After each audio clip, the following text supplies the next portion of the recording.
Donc vous avez hyper bien enregistré plusieurs messages. Le beau, le bénéfique parce que vous avez mis les différents ingrédients. Qu'est-ce qui va manquer par exemple? Alors on va commencer par vous deux. Qu'est-ce qu'il faut pour compléter votre menu pour qu'il soit équilibré? Un produit laitier? Non. Alors il manque du laitier, mais le menu. On n'a pas parlé de ça. Maintenant, il faut les différentes catégories. Donc dans votre troisième page, on a du cru, du cuit, on a du féculent. Donc il manque produit laitier. Et vous misez sur quoi? Un fruit cru ou un fruit cuit? Moi je dirais qu'on irait plus sur le cuit. Oui, effectivement, il n'y a pas énormément. Si on veut que ce soit digeste. Là, comme vous avez fait de la mixité toute, à la rigueur. Donc ça, c'est de l'ananas à la badiane avec... je fais revenir avec un jus d'orange et de la vanille. Ça, c'est ta fameuse recette. Ouais. C'est bon. Ça, c'est... on pourra manger. Donc ça, on peut faire comme ça. Elles n'ont pas mis de noix, elles n'ont pas mis d'avocat, donc il n'y a pas d'ingrédients gras. Le poulet, c'est pas gras. Si j'avais mis... Et on va le voir après. Donc là, elles sont parties sur une cuillerée ou 2 cuillères à soupe. Une cuillère à soupe de vinaigrette. On pourrait en mettre 2 là. On peut... Vu qu'on n'a pas exagéré voilà. sur maintenant, il faut savoir que ça se mange quasiment sans vinaigrette. Et puis que là, il n'y a pas énormément de choses qui vont absorber. Plus vous mettez de cru, salade, carottes, concombre, plus la vinaigrette vous en mettez. Idéalement, quand il n'y a pas d'ingrédients gras, faudrait une cuillère à soupe d'huile. Une pour l'assiette. Ou une noix de beurre que vous auriez fait, ou une cuillère à soupe d'huile pour faire revenir s'il y avait besoin de faire chauffer. Il en faudrait pas plus qu'une pour votre assiette.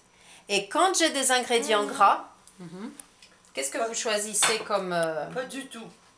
Je garde une petite noix et puis je...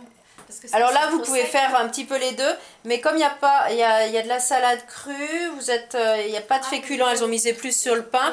À la rigueur, vous pouvez un petit peu, voilà, vous pouvez un petit peu jongler. Par contre, quand on a noix et si on avait mis avocat, pas de fromage.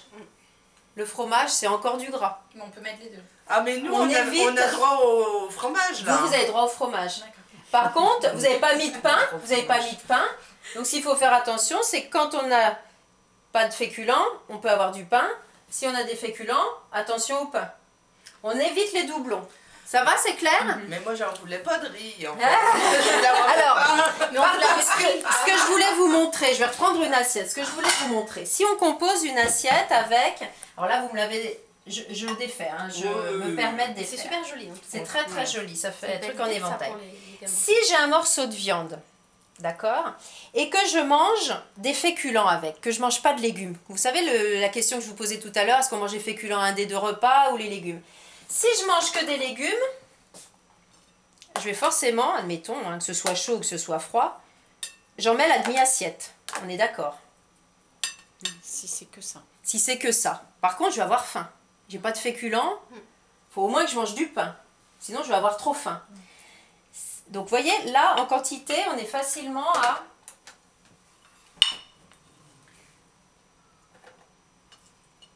C'est merveilleux cet atelier, Solveig.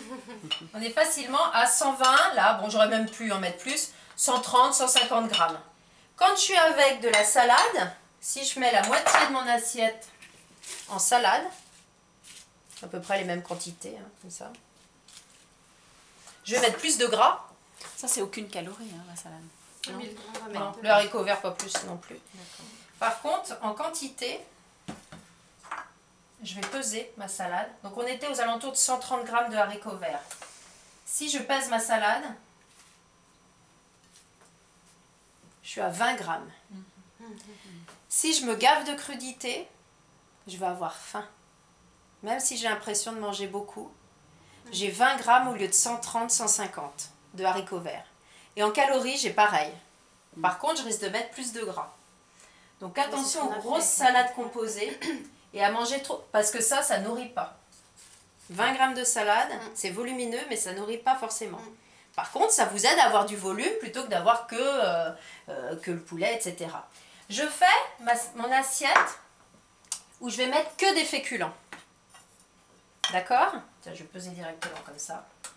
Admettons, je ne mange pas de haricots verts et je dis, je ne fais pas de légumes, j'ai pas le temps.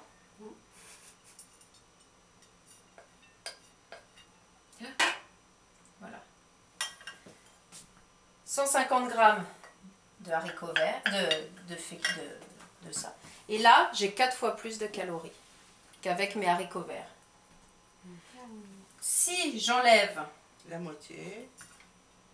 ça, j'arrive à peu près, vous voyez, c'est copieux là, hein, j'ai 100 grammes, pas tout à fait.